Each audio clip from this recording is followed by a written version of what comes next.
우리 좌우에 한번 따뜻하게 맞이합시다. 잘 오셨습니다. 축복합니다.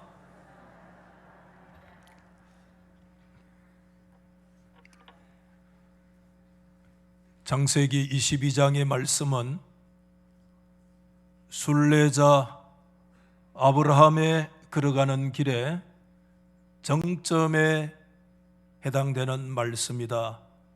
그런 생각을 가지게 됩니다.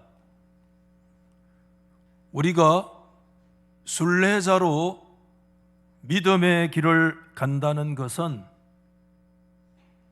인간의 이성이나 철학으로도 이해할 수 없는, 왜냐하면 하나님의 마음 속에만 간직하고 있는, 우리가 바라볼 때 기이한 것으로 보이는 그 모순을 받아들여야 하는 것이고, 그것에 우리가 기꺼이 응답해 가는 길이다 하는 생각을 먼저 가지게 됩니다.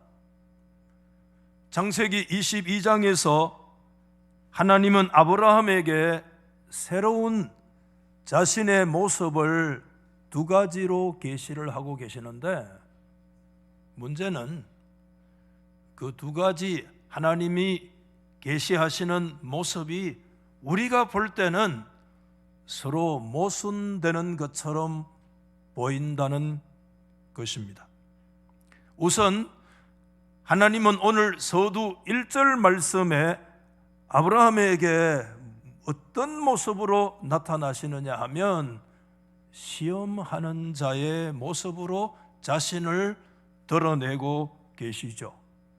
여러분, 1절에 보면 그 일 후에 하나님이 아브라함을 시험하시려고 그를 부르시되 아브라함아, 그가 이르되 내가 여기 있나이다. 하나님은 태초일에 하나님의 백성들을 계속해서 부르시는데, 어떤 때는 하나님이 저와 여러분을 부르시는 그 부르심이 시험하시기 위해서 부르실 때도 있습니다. 이것은 우리의 삶 속에 큰 위기입니다. 우리의 믿음에서 엄청나게 갈등과 고뇌의 순간이 동반되는 길이기도 합니다. 동시에 하나님은 오늘 결론 부분 14절 말씀에 자신을 무슨 모습으로 계시하시느냐 하면 준비하시는 자, 프로바이드, 공급자로서 자신을 계시하기도 합니다. 여러분, 오늘 14절 말씀에 유명한 구절이 있죠. 아브라함이 그 땅 이름을 여호와 이레라 하였으므로 오늘까지 사람들이 이르기를 여호와의 산에서 뭐 되리라? 준비되리라고 하더라. 여러분, 하나님이 동시에 아브라함에게 자신의 새로운 모습을 계시하시는데 두 가지 모습으로 계시하시죠. 하나님은 시험하는 자로 나타나시기도 하시고, 동시에 하나님은 준비하시는 자로 나타나시는 것은 우리의 측면에서 보면 모순 계시다, 이렇게 생각이 되어져요. 시험을 하시려면 하나님이 끝까지 시험을 하시든지, 아니면 하나님이 차라리 준비를 하시려면 하나님께서 처음부터 애초 시험을 하시지 아니하시든지, 하나님은 시험하시는 자로 나타나시고 동시에 하나님이 공급하시는, 준비하시는 모습으로 하나님이 나타나신다면 하나님의 계시가 서로 모순된 것처럼 느껴집니다. 여러분, 오늘 창세기 22장에 유명한 이야기잖아요. 백세에 얻은 하나님의 약속의 아들 독자 이삭을 하나님께서 지시하는 땅에 가서 번제물로 드리라고 하는 이 스토리는 도대체 이 얘기는 뭐로 되어져 있느냐? 하나님께서 아브라함에게 나타나시는 이 두 가지 모순된 계시, 하나님은 시험하시는 자요 동시에 준비하시는 자라고 하는 이 모순 속에 이 이야기 전체에 궁극적인 틀을 형성하고 있다는 사실을 우리가 갈파를 해야 합니다. 종교개혁자 칼빈과 루터는 오늘 창세기 22장의 말씀을 좀 더 정직하게 솔직하게 들여다봤어요. 오늘 우리가 성경 말씀에서 하나님께서 우리가 생각할 때 자기 모순처럼 느껴지는 거 당황스럽고 거기에서 뭔가 우리가 얼버무리려고 하거나 스스로 우리의 입장에서 타협을 하려고 하는 그런 경향이 있을 수 있는데, 우리도 성경에서 하나님이 드러내시는 모습 앞에 정직하고 솔직하게 성경을 들여다볼 필요가 있습니다. 칼빈은 오늘 이렇게 얘기했습니다. 하나님의 명령과 약속은 갈등 속에 있다고 얘기했습니다. 여러분, 이 말씀 이해되시죠? 하나님이 약속하신 하나님의 약속과 오늘 새로이 나타나는 하나님의 명령은 서로 갈등하고 있다, 서로 모순처럼 느껴진다, 이렇게 얘기한 거예요. 마틴 루터는 동시에 이렇게 얘기를 하고 있습니다. 자신에게 모순되게 행하시는 하나님 자신의 불일치다. 하나님 스스로에게 모순되게 행하시고 하나님 자신 안에 이 약속과 명령을 동시에 주시고 시험과 준비를 동시에 주시는 것은 하나님 자신의 불일치다, 이렇게 얘기를 했습니다. 여러분, 하나님은 분명하게 창세기 21장 12절 말씀에 그렇게 얘기하셨어요. 약속은 이삭을 통하여 태어나는 자라야 네 씨라고 부를 것이다 라고 하나님께서 약속의 말씀을 하나님이 주셨잖아요. 이삭을 통해서 나야 씨가 너의 씨다, 이삭 말고 다른 거 통해서 안 된다 라고 하나님이 고귀한 약속을 주셨습니다. 그 약속을 하나님이 주셨는데 오늘 2절 말씀에, 오늘 이 성경 본문 말씀에 뭐라고 하나님이 얘기하느냐? 여호와께서 이르시되 너의 아들 네 사랑하는 독자 그 이삭을 데리고 모리아에 가서 거기서 그를 번제물로 드려라. 이 참 진짜 하나님의 약속과 하나님의 명령은 갈등하고 있습니다. 모순입니다. 하나님 자신 안에서 지금 내적 불일치를 이루고 있다고 말할 수가 있을 것입니다. 만약 이 명령대로 아브라함이 실천한다면 하나님의 약속은 무너집니다. 후손도 사라지고 하나님의 약속의 미래 자체가 모든 거 불가능하게 될 거 아닙니까? 아브라함은 애초에 이삭을 제물로 바친다면 11장 30절에 얘기했던 애초에 불임적 상황으로 다시 원위치하고 말 것입니다. 여러분, 창세기 11장 말부터 하나님의 말씀을 의지하고 완전히 약속의 말씀을 믿고 아브라함은 순례의 여행을 따라 하나님을 따라왔는데, 지금 오늘 이 말씀대로 이루어진다면 그 모든 순례의 여행은 다 수포로 돌아가고 말 것입니다. 여러분, 이제 하나님의 새로운 명령 앞에 하나님의 약속은 위협당하고 있고 하나님의 약속은 완전히 무너지고 취소될 그런 지경에 이르고 말았습니다. 여러분, 약속을 주신 하나님께서 그 약속의 아들을 죽음으로 명하실 수 있을까요?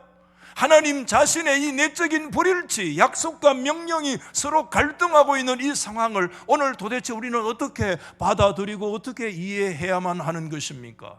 만약에 저에게 목사님, 하나님께서 왜 약속과 명령에서 서로 모순되는 자기 계시를 하고 계십니까? 목사님 답을 알려주세요라고 저에게 질문을 한다면 오늘 성도들에게 제가 뭐라고 말을 할 수 있을까?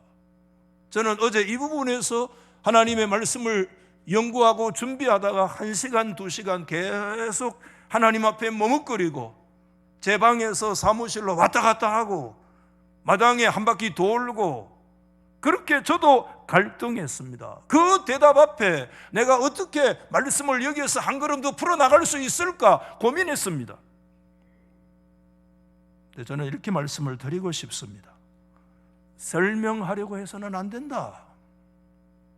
설명하려고 해서는 안 된다.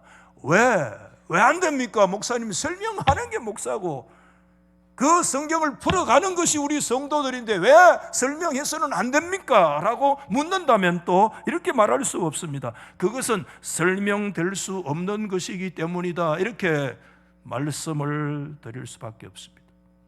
우리는 왜 하나님께서 아브라함의 아들을 원하시는지 잘 모릅니다. 여러분, 하나님께서 왜 그 아들을 바치라고 명령을 하셔놓고 또 하나님께서 마지막 끝에 가서 그 명령을 하나님이 철회하시는지에 대해서도 언뜻 알듯 하면서도 우리는 정확한 그 이유를 알기가 어렵습니다. 어쩌면 창세기 22장의 이 말씀은 불가이해성으로 가득 들어차 있습니다. 하나님께서 말씀하시는 약속과 하나님의 명령 자체가 서로 모순되는 이 상황 속에 우리는 도대체 그 하나님에 대해서 이해할 수 없는 하나님의 그 불가이해성으로 시작을 해서 불가이해성으로 오늘 이 성경이 끝난다, 그 불가이해성으로 가득 들어차 있다, 이렇게 말씀할 수가 있을 것 같습니다. 왜? 본문은 하나님은 아무런 설명도 하지 않으시고 하나님께서는 아브라함에게 구체적인 미주알 고주알 세부적인 그런 설명도 하나님이 하지 아니하시고 오늘 아브라함을 위시한 저와 여러분으로 하여금 하나님의 하나님 되신 그 믿음의 현실에 직면하도록 만드시는 분이 하나님이시기 때문에 그렇습니다. 여러분, 우리 믿음으로 한번 받아하십시다. 하나님은, 한번 다 믿음으로 해보세요. 하나님은 우리에게 전적인 신뢰만을 요구하신다. 여러분, 이해 안 되는 거 있잖아요, 그렇죠? 하나님의 마음속에만 간직하고 계시는 하나님의 그 자기 모순처럼 느끼는 그 상황 속에서 하나님은 구체적으로 우리가 이해할 수 있는, 그러니까 풀어질 수 있구나, 답을 가지고 걸어가면 좋겠는데 그런 말씀 전혀 하지 않으시고 하나님은 단도직입으로 하나님의 하나님 되심 앞에 아브라함을 서게 하시고 하나님의 말씀을 통해서 오늘 우리가 하나님만을 전적으로 신뢰하기를 하나님이 요구하시는 이 상황 앞에 우리가 서 있다.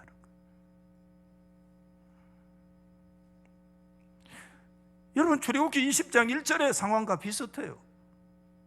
출애굽기 20장 1절 말씀에 하나님은 나는 너를 애굽 땅 종되었던 집에서 인도하여 낸 너의 하나님 여호와다 하고 하나님 자기 계시를 하시는데 이 자기 계시 속에 하나님은 구원의 하나님이라는 것을 말씀하고 계셨어요. 그 구원의 하나님으로 계시하시면서 출애굽기 20장 3절 말씀에 가면 당장 하나님이 구원의 하나님인데 그들을 향해서 딱 금지의 명령을 내리시기를 내 앞에 다른 신들을 절대 두지 말라고 하나님이 말씀하고 계시는 거예요.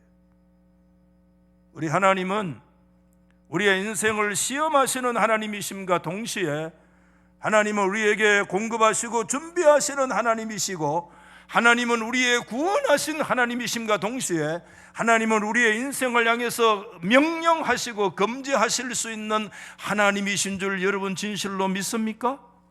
우리는 이것을 하나님의 주권이라고 그래요.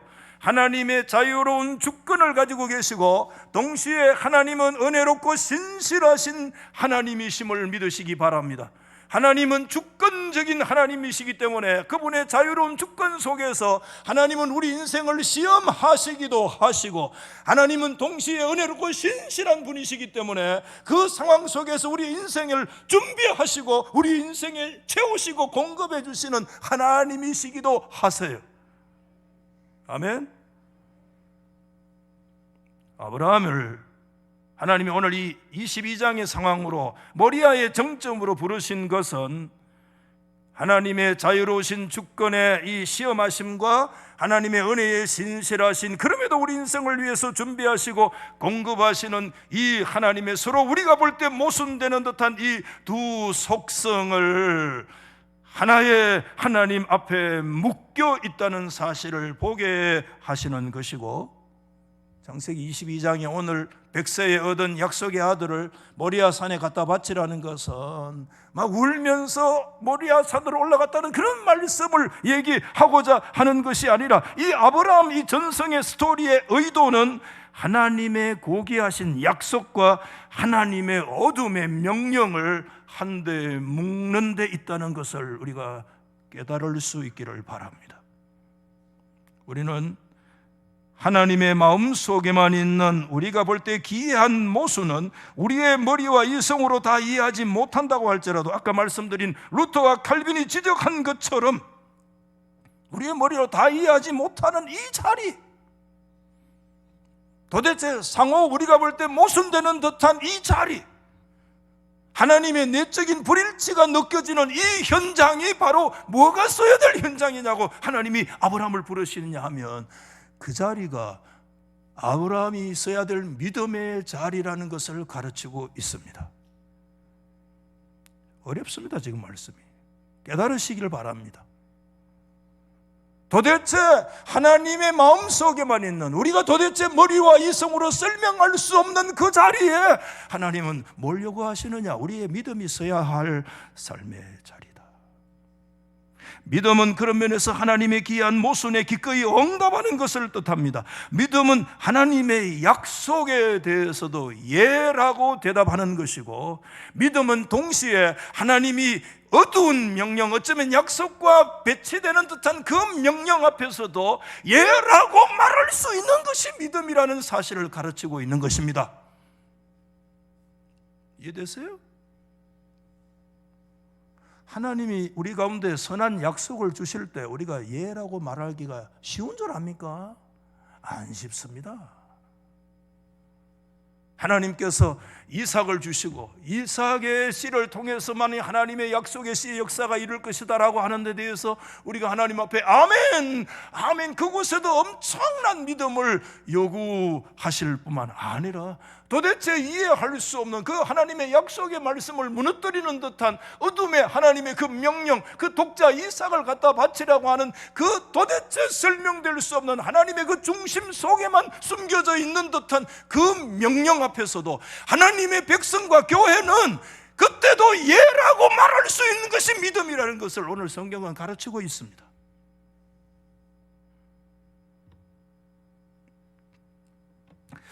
이 말씀을, 아브라함의 그 속마음을 적나라하게 드러내는 말씀이 뭘까?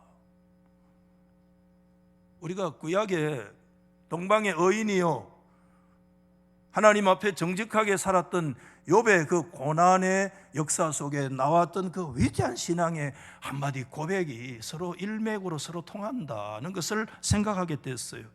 여러분, 욥기서 1장 21절 말씀 아니에요? 그때 욥이 그랬어요. 내가 적신으로 나와 싸운 적 적신으로 그리로 돌아가올지라, 그러면서 위대한 고백을 합니다. 받아하십시다. 주시니도 여호와시요 거두시니도 여호와시니이다. 믿으시면 아멘. 여러분, 우리가 이 말씀 잘 암송하고 있죠? 그러나 여러분, 하나님께서 차라리 주시려면 주시든지 아니면 안 주시든지 주시기도 하시고 빼앗기도 하시고, 우리 말로 줬다 뺏으면 어디 뭐 엉디 뭐 난다 하는데, 하나님이 주시니도 여호와시요 취하시니도 여호와시오니라고 이 모순된 상황에서 아멘 할 수 있느냐? 응? 여기에서 하나님 앞에 아멘 할 수 있느냐? 너의 믿음이 어디에 자리하고 있느냐? 이 말씀. 욥은 그 고난의 직면에서 그때 주시니도 여호와시요 아멘, 그 주신 거 이해할 수 없지만 그거 취하여 가신 분도 하나님이시요 할렐루야. 아브라함은 하나님이 시험하시는 분이시면 아멘, 하나님께서 준비하시는 분도 아멘, 하나님의 약속에도 아멘, 하나님의 그 약속을 무너뜨리는 듯한 그 어두운 명령 앞에서도 아멘 할 수 있도록 준비된 사람이 욥이요. 그 욥의 고백을 통해서 오늘 성경에 나타나지 않지만 그 아브라함의 속마음이 오늘 욥기서 1장 21절에 주신 이도 여호와시요 취하신 이도 여호와시라고 하는 이 고백 앞에 온전히 서 있는 사람이 누구냐 하는 그 아브라함이라는 사실을 우리 가운데 가르치고 있습니다. 여러분, 우리 인생 앞에 하나님은 시험하시는 하나님과 동시에 공급하시는 하나님, 준비하시는 하나님 앞에 우리가 서 있습니다. 그 양자 사이에 우리는 오늘 성경 본문의 한 구절에 집중해야 됩니다. 특별히 관심을 기울여야 됩니다. 7절에 이삭이 이제 나무를 지고 모리아를 향해서 올라가면서 아버지에게 이상하게 질문하잖아요. 아버지요, 번제할 나무와 그것은 다 불은 준비되어 있는데 번제할 양은 어디에 있나이까? 그랬습니다. 그때 8절에 이 말씀이 시험과 준비하시는 하나님 사이에 있는 말씀인데, 아브라함이 이르되 내 아들아, 번제할 어린 양은 받아십시다. 하나님이 친히 준비하시리라. 하나님이 자기를 위하여 친히 준비하시리라. 여러분, 이 말씀을 믿습니까? 하나님이 준비하시리라. 이것은 뭘 얘기하느냐? 완전한 신뢰와 확신을 하나님 앞에 표하고 있는 것입니다. 여러분, 아브라함은 이삭에게 모든 것을 세세하게 말하지 않습니다. 왜 말하지 않아요? 아브라함 자신도 모르기 때문에 그래요. 지금 산에 올라가면 어떤 역사가 일어날는지 자신도 잘 몰라요. 그렇기 때문에 아브라함은 자세히 알지 못하면서도 순전한 마음으로 완전히 하나님을 신뢰하고 하나님을 확신하는 그 표현이 뭐냐? 하나님이 친히 준비하시리라. 여호와 이레라고 하는 이 고백, 하나님이 준비하신다는 이 말씀은 위대한 고백인 것입니다. 아브라함은 자신의 가야 할 길을 하나님께 맡길 수 있는 준비가 되어져 있는 사람입니다. 여러분, 시편 37편 5절 말씀에 위대한 고백이 있습니다. 시작. 너의 길을 여호와께 뭐하라? 맡기라. 그를 의지하면 그가 이루시리라. 한 번 더 시작. 너의 길을 여호와께 뭐하라? 맡기라. 아브라함은 그의 걸어가는 순례의 길, 그것을 하나님께 온전히 맡기고 하나님을 전적으로 신뢰하고 다 이해했기 때문에 몰랐어. 어떤 일이 일어날는지 도대체 이해할 수 없었어. 그렇기 때문에 아들이 질문해도 그 아들의 질문에 세세하게 답을 할 수 있는 인포메이션이 그에게 없었어요. 그럼에도 하나님이 친히 준비하시리라. 온전한 하나님을 향한 신뢰, 하나님께 온전히 맡기는.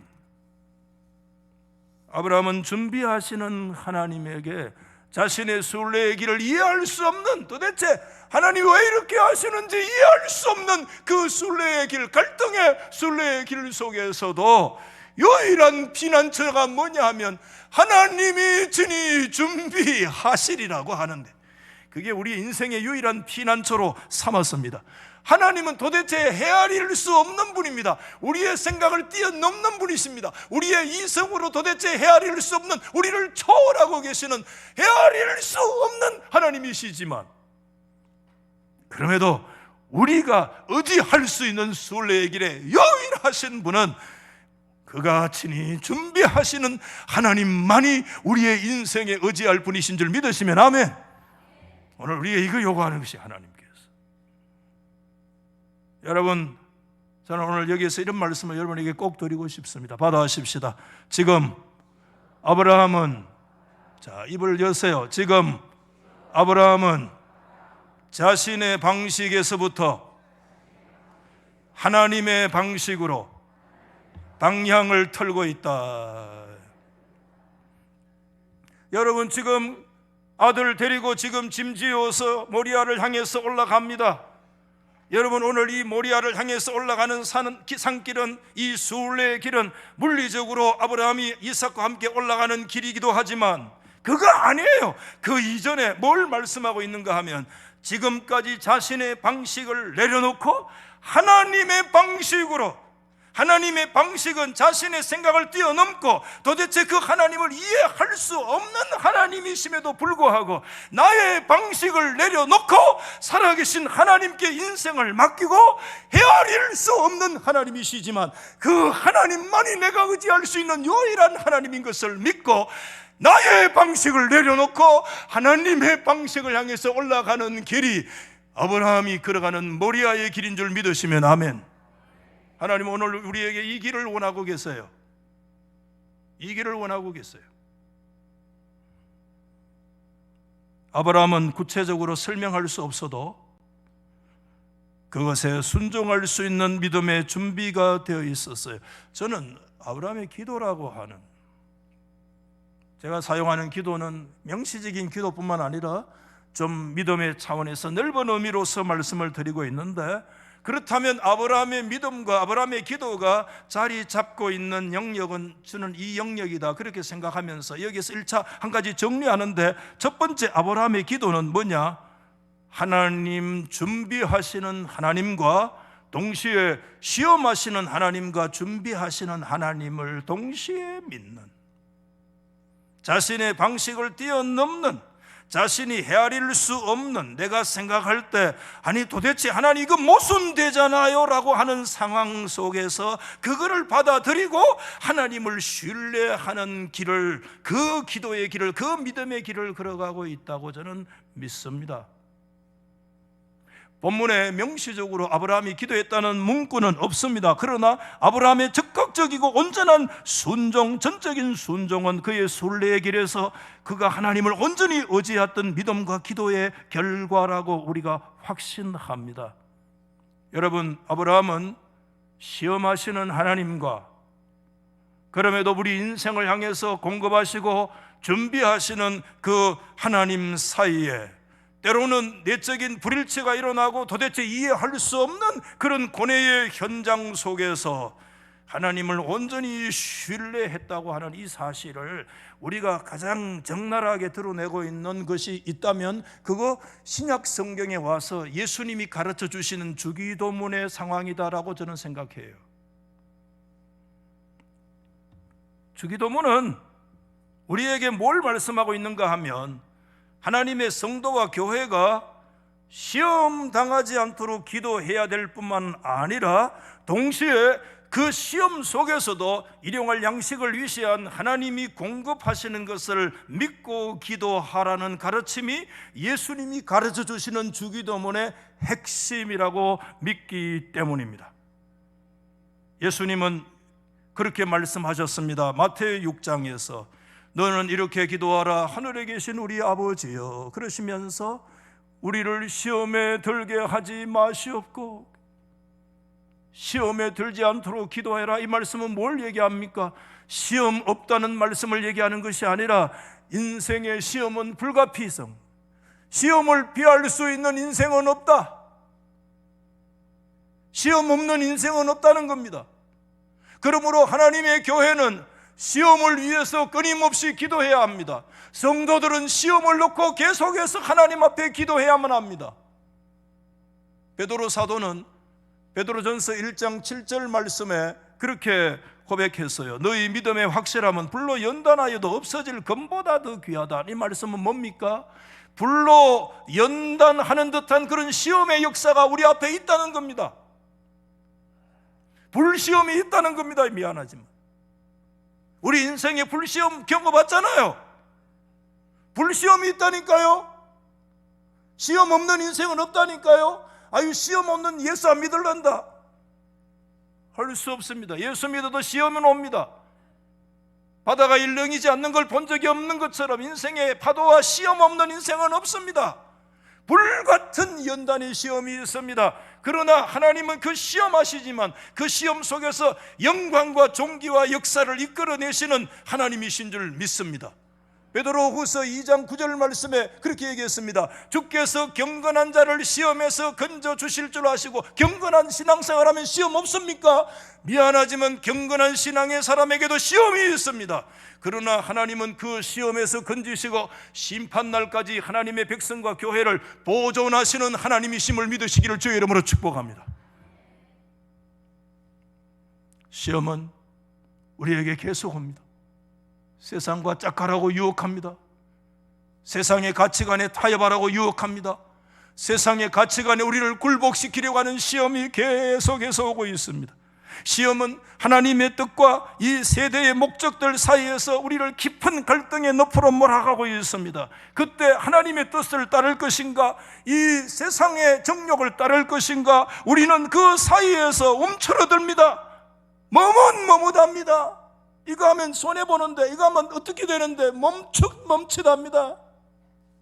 아브라함을 통해서 우리에게 말씀합니다. 아브라함은 그 하나님의 그 모순되는 상황, 그 양자 사이의 지점에서 아브라함은 신속하게 하나님을 선택했습니다. 신속하게 하나님 앞에 믿음으로 하나님 앞에 응답했습니다. 우리가 아브라함처럼 신속하게 응답하는 인생은 그렇게 많지 않습니다. 우리는 시험의 상황에서도 믿음으로 아브라함처럼 신속한 응답을 위해서 계속해서 하나님께 기도해야 될 줄로 믿습니다. 동시에 여러분, 주기도문은 하나님 앞에 시험을 위해서만 기도하라고 말씀하지 않았습니다. 일용할 양식을 위해서도 기도해라. 오늘 하나님 뭐 먹을까요? 그 기도하라는 것이 아니라, 시험하시는 하나님은 너의 인생의 프로바이더, 공급자요 준비하시는 하나님이시기 때문에 하나님의 준비하심을 위해서도 네가 기도해라. 목사님, 준비하시는 하나님 그거 뭐 다 누워서 떡 먹기 아닙니까? 그거 쉬운 거 아닙니까? 안 쉬워요. 오늘 이 세상은요, 인본주의로, 자연주의로, 과학주의로 가득 들어차 있고 온 세상이 가치로 덮여 있기 때문에 하나님께서 너를 하나님의 주권 속에서 하나님들을 시험하시기도 하시지만, 하나님은 은총과 신실하심으로 그 시험 속에서도 너의 인생을 위해서 하나님께서 공급하시고 준비하시는 하나님을 네가 믿느냐? 이 하나님을 믿는 것도 엄청난 믿음을 우리 가운데 요구한다는 사실을 우리가 잊어서는 안 됩니다, 여러분. 그러므로 하나님의 백성들과 교회는 시험을 위해서도 기도해야 되지만, 하나님은 그 시험 속에서도 하나님은 은총과 그분의 신실하신 은혜로 하나님의 백성인 성도인 저와 여러분들과 교회를 끝까지 공급하시고 준비하시고 보존하시는 하나님의 역사도 우리는 믿어야 합니다. 이것을 위해서 우리는 끊임없이 하나님께 기도해야만 합니다. 여기에 아브라함의 기도가 자리 잡고 있고요, 여기에 교회의 기도가 자리 잡고 있고요, 여기에 순례의 길을 걸어가는 저와 여러분의 기도가, 이 자리가 우리의 기도의 자리입니다, 여러분.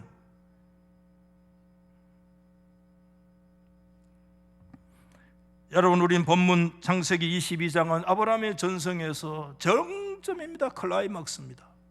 말씀드렸습니다. 그때 아브라함은 하나님의 모순된 계시, 시험하시는 분과 응답 준비하시는 분에 대해서, 주신 분과 취하여 가시는 분에 대해서 당황스럽고 이해할 수 없는 그런 사이에서, 여러분, 오늘 이 창세기 22장 전체적인 틀을 구성하고 있는데, 여러분, 오늘 이 아브라함의 창세기 22장의 이 말씀은 창세기부터 요한계시록까지 성경 역사와 신앙 역사 속에서요, 이게 어디 가서 완성되는가 하면, 이게 아브라함의 이야기 속에서만 마무리되면 아무 예맥이 없어. 옛날 이야기에 끝나요. 아브라함으로 맞춰지면 이거는 옛날 호랑이 담배 피우던 시절 이야기로 끝이 나요. 하나님의 성경 역사에 맹맥히 흐르는 그 스토리가 이 아브라함의 시험과 하나님의 준비와 취하심과 주심의 이 변정 속에서 하나님의 이 위대한 약속과 이 신앙은 어디서 완성되느냐? 월터 브루그만의 얘기를 여기서 좀 인용하고 싶습니다. 한 문장. 월터 브루그만은 이렇게 얘기했습니다. 시험 준비하심의 구도는 교회의 신앙 안에서 이것은 십자가 부활의 구도로 성화되고 바뀌는 것이다. 여러분, 이 말씀이 좀 깨달아지기를 바라는데요, 아브라함의 이야기는 아브라함의 이야기로 끝나지 않고 이것은 나사렛 예수 그리스도의 이야기와 직면되고 직관되어질 때 아브라함의 이야기가 의미가 있다는 사실, 아브라함의 신앙의 스토리는 어디에서 완성되느냐? 나사렛 예수 그리스도의 사건을 통해서 완성되어진다는 사실입니다.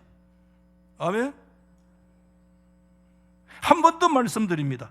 아브라함 하나님의 시험과 준비하심의 그 하나님의 스토리는 그 자체가 의미가 있는 것이 아니라 예수 그리스도와의, 여러분, 복음서에는 항상 예수님께서 세 차례에 걸쳐서 순환에 대한 예고의 말씀을 하셨잖아요.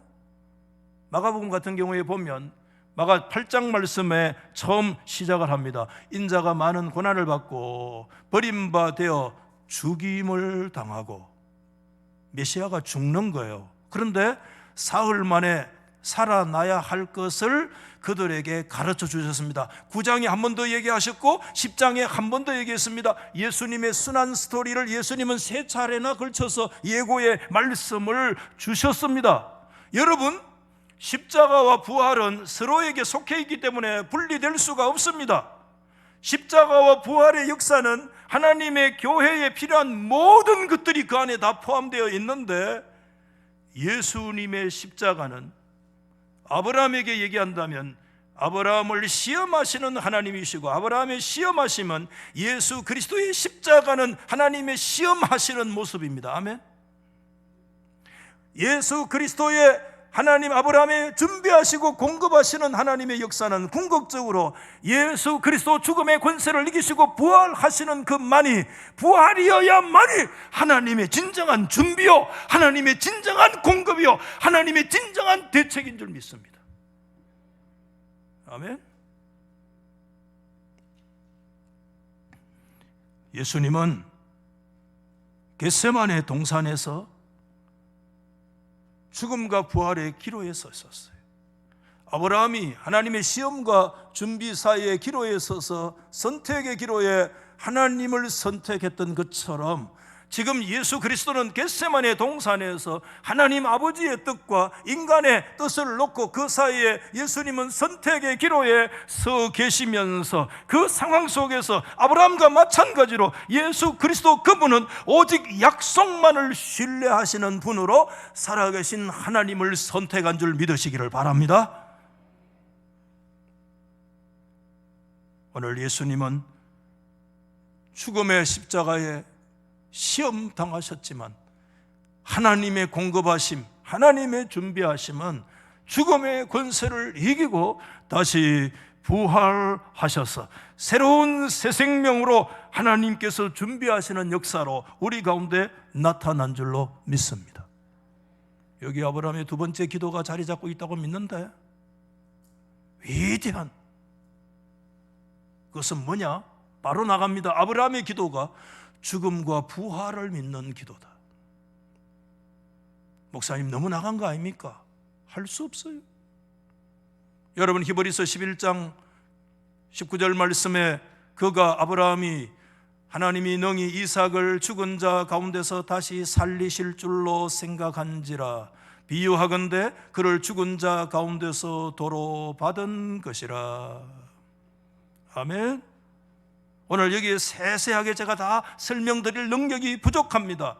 믿음은 죽음과도 같은 상황 속에서 맞서서 부활의 권능을 신뢰하는 것이 믿음이라는 것입니다.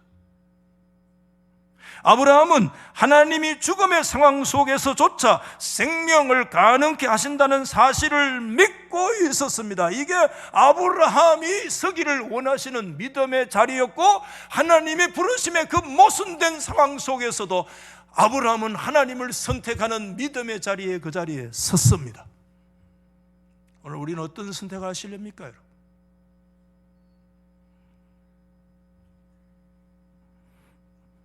오늘 말씀을 마치면서요, 아브라함에게 있어서 하나님의 시험하심과 동시에 하나님이 그의 인생을 준비하시는 그 하나님의 이 양구도 속에 우리는 실질적인 성도로서 두 가지 교훈을 정리할 수 있습니다. 첫 번째는 뭐냐 하면, 받아십시다. 어떠한 경우에도 신실한 제자의 길을 포기하지 말라. 제자의 길을 포기하지 마라. 왜?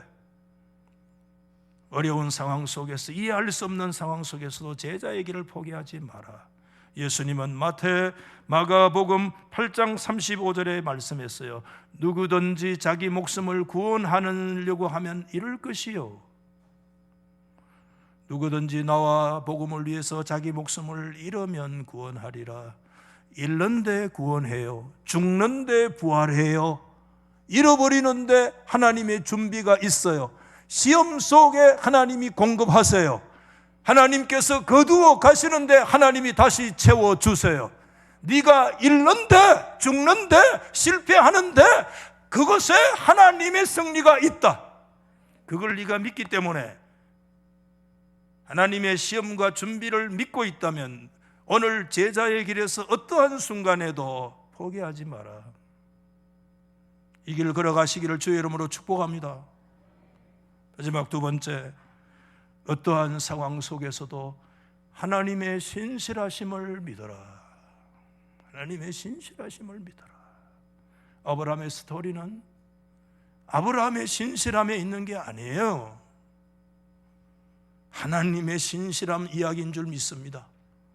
바울은 이것을 고린도전서 10장 13절 말씀에 사람이 감당할 시험 밖에는 너희가 당한 것이 없나니 오직 하나님은 미보사 너희가 감당하지 못할 시험 당함을 허락하지 않으시고, 그 다음에 뭐지요?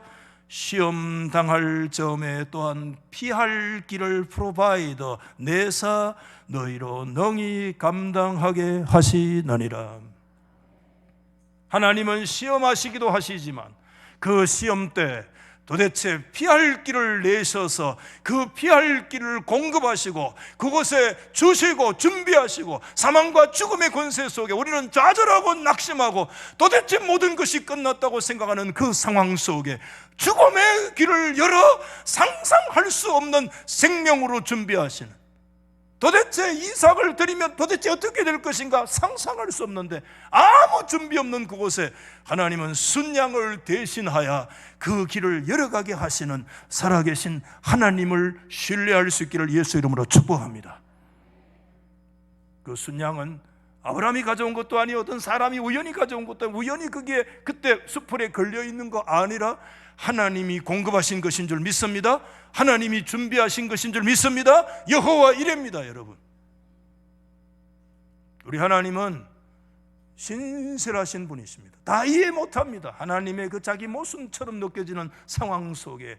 그러나 그때 하나님은 우리 가운데 믿음을 요구하고 계세요. 하나님을 인정하라. 그분의 신실하심을 인정하라. 할렐루야. 그가 피할 길을 내사 죽음의 역사를 생명으로 이끌어 가시리라. 오늘 달서교회 성도 여러분, 이 아브라함의 신앙의 본질, 그리스도 안에서 완성된 이 믿음의 길, 이 위대한 신앙의 길을 우리가 걸어가는 길 아닙니까? 이거 이 길을 하나님 신뢰하면서 끝까지 걸어갈 수 있기를 나사렛 예수 그리스도 죽음과 부활의 승리자 예수 이름으로, 아브라함의 이름이 아니라 나사렛 예수 그리스도 이름으로 축원합니다.